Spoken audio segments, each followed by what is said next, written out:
Good morning students. मैं Mrs Asha Meena SD government college Beawar से हूँ और आज हम यहाँ पे यूवी स्पेक्ट्रोस्कोपी में जो टॉपिक है बियर लैम्बर्ट्स लॉ उसके बारे में पढ़ेंगे। तो स्टार्ट करते हैं। So according to Beer-Lambert's law, when a monochromatic light is passed through a solution containing the absorbing substance, the decrease in the intensity of light with path length is proportional to the concentration of the solution and the intensity of light. ठीक है। इस law के according यहाँ पे ये जो sample tube है इसमें एक एब्जॉर्बिंग सब्सटेंस भरा हुआ है सॉल्यूशन फॉर्म में। जब इस सब्सटेंस पर किसी सोर्स के थ्रू हम एक इंसिडेंट लाइट को पास करते हैं जिसकी इंटेंसिटी को यहाँ पे रिप्रेजेंट कर रखा है I0 से, तो उस स्थिति में ये जो सब्सटेंस है सैम्पल ट्यूब का जो सब्सटेंस है वो कुछ लाइट को एब्जॉर्ब कर लेगा और बाकी बची हुई रेडिएशंस को वो यहाँ से ट्रांसमिटेड हो जाएगी उस जो पास होने के बाद में जो इंटेंसिटी है लाइट की उसको अपन रिप्रेजेंट कर रहे हैं आई से। तो यहाँ पे शुरू में जो इंटेंसिटी है इस लाइट की वो क्या है 100% है, तो यहाँ पे कुछ एब्जॉर्ब हो गई, तो यहाँ पे जो इंटेंसिटी होगी वो इसकी तुलना में कुछ कम ही होगी। ठीक है, मतलब यहाँ पे डिक्रीज हो रही है। इसकी जो अपने इस लॉ को जो पढ़ा उसमें भी ये दे रखा है the decrease in the intensity of light with path length के साथ साथ यहाँ पे मान लो इसकी इंटेंसिटी 100% है, धीरे धीरे ये जो सब्सटेंस एब्जॉर्ब कर रहा है तो उसकी इंटेंसिटी क्या है डिक्रीज हो रही है। तो the decrease in the intensity of light with path length is proportional to the concentration of solution. किसके प्रोपोर्शनल है ये? कंसंट्रेशन ऑफ सॉल्यूशन, इस सॉल्यूशन की कंसंट्रेशन के and the intensity of light के। ठीक है, तो यहाँ पे I0 है इंटेंसिटी ऑफ इंसिडेंट रेडिएशंस, मतलब किसी सोर्स के थ्रू जो रेडिएशंस अपन शुरू में इस सैम्पल ट्यूब पर डाल रहे हैं उसकी रेडिएशंस को अपन ने I0 से रिप्रेजेंट कर रखा है। I यहाँ पर है intensity of transmitted radiations, sample के द्वारा जो इंटेंसिटी जो रेडिएशंस एब्जॉर्ब कर लिए हैं उसके बाद में जो इंटेंसिटी बची उसको अपन ने रिप्रेजेंट कर रखा है आई से। तो यहाँ पे आई है intensity of transmitted radiations, L यहाँ पर है path length of sample tube. तो यहाँ पे स्टार्टिंग फॉर्म में इस डेफिनेशन के अकॉर्डिंग हम यहाँ पे इस को इस तरह से रिप्रेजेंट कर सकते हैं -DI/DL, मतलब क्योंकि यहाँ शुरू में बोल रहे हैं अपन decrease in the intensity of light, है ना, तो इसलिए यहाँ पे नेगेटिव साइन रखा है अपन ने कि डिक्रीज हो रही है इंटेंसिटी ऑफ इंसिडेंट लाइट की, किसके साथ साथ पाथ लेंथ के साथ साथ, with path length upon DL। Proportional किसके हैं? Concentration of solution and I intensity of light के। तो यहाँ पे ये हो गया हमारा इक्वेशन नंबर 1, जहाँ पर C है कंसंट्रेशन ऑफ सॉल्यूशन। इस इक्वेशन को यहाँ पे इस तरह से भी लिखा जा सकता है -DI/I प्रोपोर्शनल CDL। इस इक्वेशन को इस तरह से भी लिखा जा सकता है -DI/I इज इक्वल टू है प्रोपोर्शनलिटी कांस्टेंट CDL। यहाँ पे K क्या है? यहाँ पर स्मॉल k को रिप्रेजेंट स्मॉल k से रिप्रेजेंट कर दिया, यहाँ पे K है प्रोपोर्शनलिटी कांस्टेंट।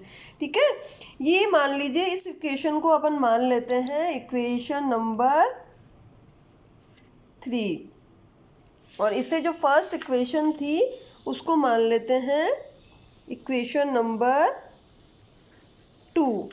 तो यहाँ पे ये जो इक्वेशन नंबर 3 है इसको अपन इंटीग्रेशन करेंगे इसका, तो integrating on both sides between the limits, है ना। लिमिट्स क्या लेंगे? यहाँ पे I = I0 है व्हेन L = 0, मतलब जब सैंपल ट्यूब की लेंथ 0 है, जैसे स्टार्टिंग में यहाँ पे लेंथ इसकी 0 है, तो इस स्थिति में क्योंकि सब्सटेंस ने कोई रेडिएशंस एब्जॉर्ब नहीं करी, इसलिए इसकी इंटेंसिटी क्या होगी, आई 0 के बराबर होगी। And I equal to I when L equal to L, मतलब यहाँ पे लास्ट में जब एल इजिकल टू एल मतलब लेंथ उसकी कुछ दर्शा रहा है, उस स्थिति में ये आई के बराबर होगा। तो यहाँ पे अपन इंटीग्रेशन करेंगे बोथ साइड्स में। तो यहाँ पे आई से आई 0 के बीच में और एल इजिकल टू 0 से इंटीग्रेशन करेंगे। तो इंटीग्रेशन के फॉर्म में इस इक्वेशन नंबर 3 को अपन इस तरह से लिखेंगे, ठीक है। तो जब इंटीग्रेशन हो जाएगा उसके बाद में इस इक्वेशन को अपन लिख सकते हैं minus lawn I upon I 0, इसको अपन ब्रैकेट में ले लेंगे, is equal to K C L, ठीक है, क्योंकि इंटीग्रेशन एल से एल इजिकल टू 0 से हो रहा है, इसलिए यहाँ पे के सी एल। यहाँ पे अपन नेगेटिव साइन को हटाएंगे तो उस स्थिति में लॉन आई जीरो ऊपर चला जाएगा, ln I 0 upon I equal to K C L, ठीक है। अब इसको अपन लॉगरिथम की फॉर्म में ले लेंगे, तो यहाँ पे इसको 2.303 से यहाँ पे इसको मल्टीप्लाई कर देंगे, तो 2.303 log I 0 upon I equal to हो गया के सी एल। इस इक्वेशन को ये हो गई मान लीजिए इक्वेशन नंबर 4। इक्वेशन नंबर 4 को इस तरह से भी लिखा जा सकता है कि log I 0 upon I equal to, यहाँ पे क्या है 2.303 को अपन ने जस्ट नीचे इधर की तरफ ले लिया, तो ये हो गया के अपॉन 2.303 सी एंड एल। ये हो गई मान लीजिए equation number 5।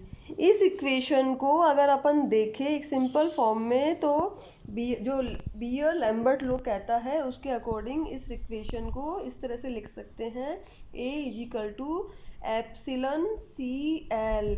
Lambert Beer law के अकॉर्डिंग जो मेन लैम्बर्ट बियर लॉ जो मेन रूल कहता है वो है A is equal to epsilon C L. यहाँ पे एब्जॉर्बेंस बराबर होता है कंसंट्रेशन और लेंथ के। ये हो गई इक्वेशन नंबर 6।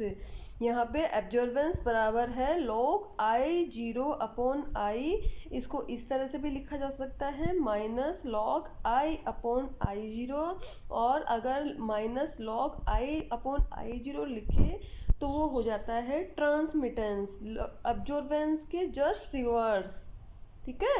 एब्जॉर्बेंस जहाँ पे दिखा रहा है इंसिडेंट रेडिएशंस की 100% इंटेंसिटी, वहाँ पे ट्रांसमिटेंस दिखा रहा है एब्जॉर्ब होने के बाद में रेडिएशंस की इंटेंसिटी, ठीक है। और एप्सिलॉन इजिकल टू हो गया के अपॉन 2.303। एप्सिलॉन मतलब है यहाँ पर मोलर एक्सटिंक्शन कोफिशिएंट या मोलर एब्जॉर्बेंस कोफिशिएंट, जो ये बताता है कि उस सब्सटेंस ने या उस अवशोषक पदार्थ ने उस रेडिएशंस की कितनी मात्राओं को अवशोषित किया है, ठीक है। साथ में ही है एब्जॉर्बेंस और जो अवशोषित विकिरणों ने कितनी दूरी को तय किया है, और जो सॉल्यूशन की कंसंट्रेशन है उसके बीच में एक रिलेशन को भी दिखाता है। यहाँ पे जब अपन एब्जॉर्बेंस और कंसंट्रेशन की बियर लैम्बर्ट लॉ के अकॉर्डिंग जब एब्जॉर्बेंस और कंसंट्रेशन के बीच में एक ग्राफ प्लॉट करते हैं, तो ये ग्राफ एक सीधी रेखा में यहाँ पे आता है, एक लीनियर कर्व यहाँ पे प्राप्त होता है, जो ये बताता है कि जैसे जैसे कंसंट्रेशन बढ़ती है वैसे वैसे ही एब्जॉर्बेंस बढ़ता है। लेकिन ये जो लीनियर कर्व है ये पूरी तरह से ये लागू नहीं होता है, इसकी कुछ लिमिटेशन से एक निश्चित सीमा पर जाकर ये लीनियर दिखलाता है, आगे ये इस तरह से स्ट्रेट लाइन में भी कन्वर्ट हो जाता है। मतलब सॉल्यूशन की जो कंसंट्रेशन है वो ज़्यादा हाई नहीं होनी चाहिए, डाइल्यूट ही रहना चाहिए, तभी वो बियर लैम्बर्ट लॉ यहाँ पे लागू होगा उस सॉल्यूशन के लिए।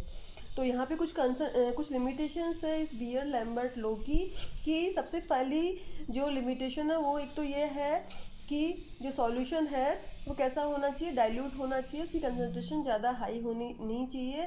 जैसे कंसंट्रेशन बढ़ेगी वैसे वैसे एब्जॉर्बेंस बढ़ेगा, लेकिन एक नीचे सीमा के आगे जाके वो जो कंसंट्रेशन है वो जो कर्व है वो डाइवर्ट हो जाएगा, ठीक है, वो कांस्टेंट होता जाएगा, ठीक है।